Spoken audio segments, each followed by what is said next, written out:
তো সব পথসভায় জনসভায় রুখে দিচ্ছে, কী করবো বলুন। নুরনগর পঞ্চায়েতের একটা মেম্বার টিএমসিতে যোগদান করেছিল, তথা এই যে বারাসাত লোকসভার এমপির হাত ধরে যোগদান করেছিল, 1 ঘন্টার মধ্যে আবার আইএসএফে যোগদান, কি বলবেন? তার আগে আপনাকে বলি, গত লোকসভা বিধানসভা নির্বাচনে 21 সালে ওই এখানকার যে কাকুলিদি কোথায় গেছিলেন, ত্রিপুরা, মেঘালয়, গোয়া, সব জায়গায় ক্যান্ডিডেট দিয়েছিলেন। তো সেই সমস্ত মেম্বারগুলো যা জিতেছে, তারা তো সেই যেদিনকে জিতেছে তার পরের দিনই তো বিজেপিতে চলে গেছে, জানেন তো সেটা, ওটাও তো বলবেন। আর একটা পঞ্চায়েতের মেম্বার সে কোথায় গিয়েছে না গিয়েছে, আবার কাকুলিদি তাকে তো এখন অনেক দিনকেই নেওয়ার চেষ্টা করছে, বিভিন্নভাবে ভয় ভীতি দেখিয়ে আমাদের মেম্বারদের বিভিন্ন জায়গায় জয়েন করানোর চেষ্টা করছে।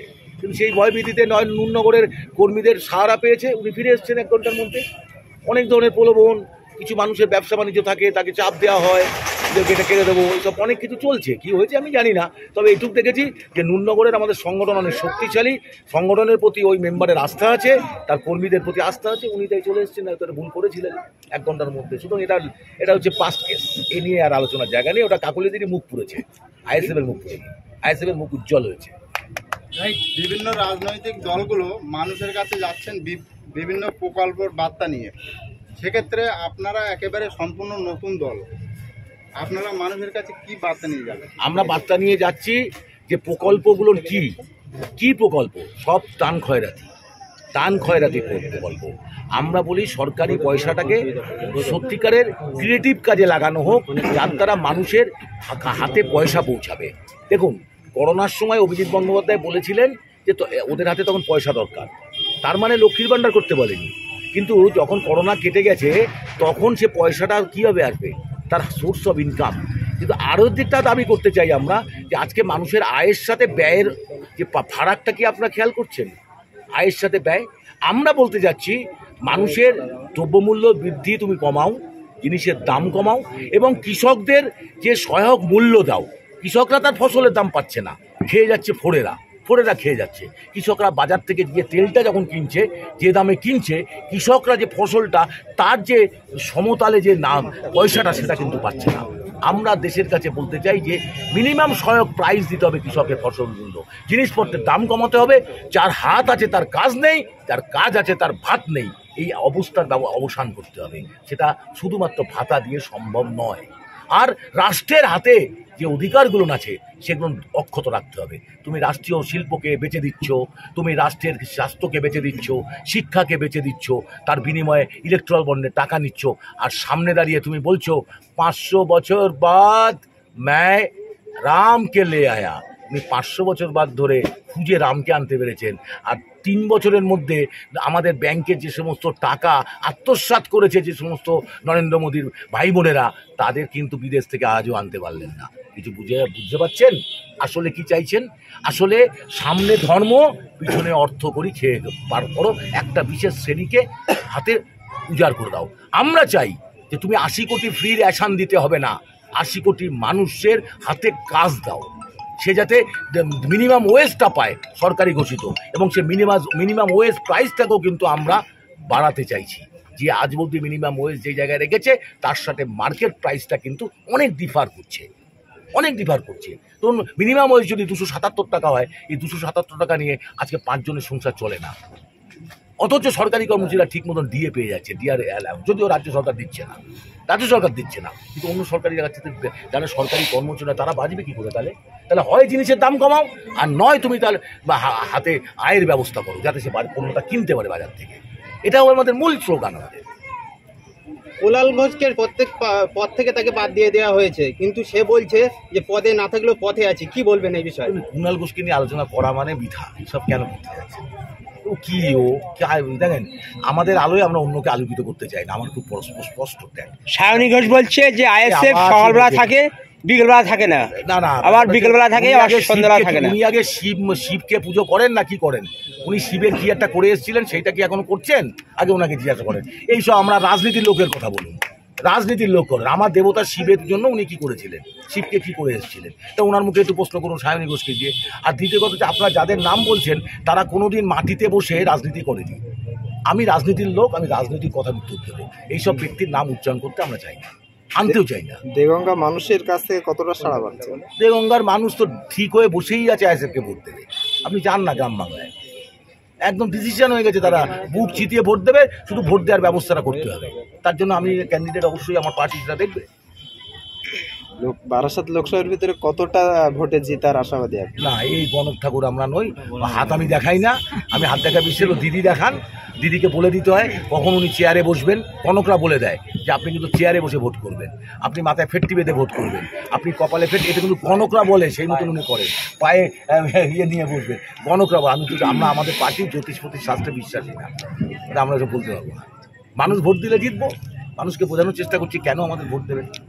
নুননগর পঞ্চায়েত থেকে মানুষদেরকে আসতে বাধা দেওয়া হয়েছে শাসক দলের পক্ষ থেকে, কি বলবেন কর্মীদেরকে? আজকের মিটিংয়ে দেখে কি মনে হলো বাধা উপেক্ষা করে তারা আসেনি?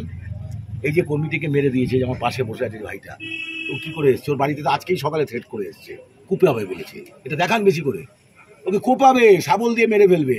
আমি আপনাদের মিডিয়ার মাধ্যমে প্রশাসনকে বলছি ব্যবস্থা নিন, না হলে এই জিনিস করবেন না। অ্যারেস্ট করেনি এখনো একটা আসামি অ্যারেস্ট হয়নি। আমি আজকে এসে যখন এটা শুনেছি, আমি কালকেই নির্বাচন কমিশন এসপির সাথে দেখা করব এবং এসপিকে বলবো এই ঘটনাটা কেন ঘটেছে। আমি কাগজপত্র আমার কাছে হোয়াটসঅ্যাপে পাঠিয়েছি আমাদের নেত্রী নিমিষা, আমি কালকেই কথা বলবো এসপির সাথে। তাহলে কি পুলিশের ওপর থেকে আস্থা হারাচ্ছেন? লোকাল পুলিশ তো মানে এক শ্রেণীর পুলিশ তো ওদের দালালি করছে, সবাই না, এক শ্রেণীর পুলিশ দালালি করছে। করছে কেন জানেন? তারাও টাকার লোভে, আর কিছু না। এই ভেরি মেরি এসব আছে, ওখান থেকে কিছু হিস্সা ওরা পায়, ওই নেতার মাধ্যমে খায়, সেই জন্য দালালি করে। আর পুলিশ ছাড়া তৃণমূলে কিচ্ছু নাই, কিচ্ছু নাই। ওরা যে জায়গায় চলে গেছে না, মানুষ ওদের ছিঁড়ে খাবে একটা সময়। মানুষ আমাদের বলতে হবে না, আমরা ঠেকাতে যাবো তাও ঠেকাতে পারবো না, যা করেছে তৃণমূল। তাহলে কি আইএসএফ এর লড়াই জারি থাকবে? আর সে তো লড়াইতেই আছে, তার সাথে ভোটের কি সম্পর্ক?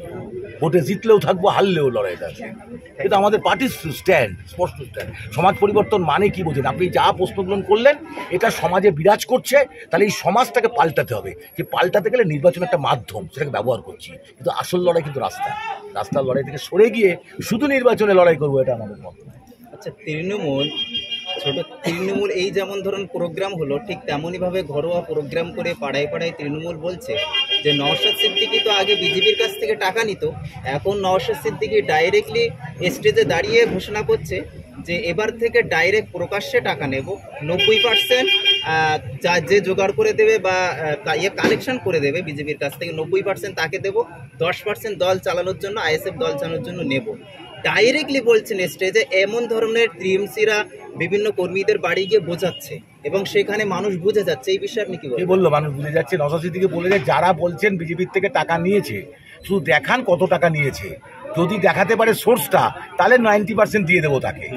তা দেখা গেছে তৃণমূল কোথা থেকে নিয়েছে, কবে, কোন দিন, কোন ব্যাংক অ্যাকাউন্টে, না ক্যাশ, কে দিয়ে আসতে গেছে, এইগুলো তো দেখিয়ে দিলে আমরা 90% তাকে দিয়ে দেবো। সাধারণ মানুষকে বোঝানো হচ্ছে যে ডাইরেক্টলি বলছে। ওরা সাধারণ মানুষের কাছে যায় নাকি? ওরা আগে ঠিক করুন, সাধারণ মানুষের কাছে গিয়ে থ্রেট করছে কেন? থ্রেট করে কেন? এত কিছু বলার তো কি বলেন তো ওদের? ওরা তো উন্নয়নে ভাসিয়ে দিয়েছে রাজ্যটাকে, এইসব বলতে হচ্ছে কেন? নওশাদ ভাই কে আইএসি ভালো করে বুঝবেন। ওদেরকে আপনারা প্রশ্ন করুন, দাদা আপনারা তো ঘরে বসে জিতবেন, দিদি তো বলেছে 2 লক্ষ ভোটে জিতবেন, তাহলে আবার এইসব বলার কি দরকার? টিএমসি যখন প্রোগ্রাম করছে, বিজেপির বিরুদ্ধে কোনো কথা নেই, কিন্তু আইএসএফ এর বিরুদ্ধে সর্বসময় আক্রমণ করে যাচ্ছে। আপনাকে তো বলেই দিলাম এতক্ষণ বক্তৃতা, টিএমসি আর বিজেপি কি আলাদা? বিজেপি আর তৃণমূল তো এক। এটা তো আমার সায়নও বলে গেছে, আমাদের অবজারভার রাজ্য সদস্য, আমিও বলেছি। আপনারা তো সারাক্ষণ বোঝালাম যে বিজেপি আর তৃণমূলের মধ্যে কোনো তফাৎ নেই রাজনীতিগতভাবে। সেই জন্য আইসিবি একমাত্র প্রকৃত শক্তি যারা বিজেপির বিরুদ্ধে লড়াই করতে পারে, এবং তৃণমূল নামক চোর ছ্যাচোর যারা আছে, তৃণমূলের মধ্যে অনেক ভালো মানুষও কিন্তু আছে, এখন ভালো কর্মী, আমরা তাদের চাই। সিপিএম বলছে যে আমরা ছিলাম বলেই তো আইএসএফ তার দাঁড়িয়ে গেল, আমরা নেই আবার আইএসএফ মুছে যাবে। আমি এই নিয়ে কোনো মন্তব্য করবো না। এখানে সিপিএম কোনো ক্যান্ডিডেট দেয়নি, সিপিএম এর মানুষ যারা সিপিএম কে ভোট দেয় তারা আমাদের ভোট দেয়।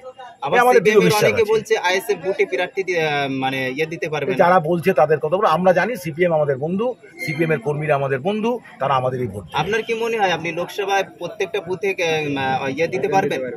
মানে মোস্ট অফ দেম দিতে পারবো, মানে প্রায় 80% দিতে পারবো, এবং কোনো দলই 100% ভোট দিতে পারে না, কোনো দলই পারে না, এটা জেনে রাখুন আপনারা, একমাত্র শাসক দল ছাড়া। শেষ প্রশ্ন, বিরোধী দলরা সব জায়গায় পারে না দিতে, কেউই পারবে না, আমরাও পারবো না, বিজেপিও পারবে না খেলতে।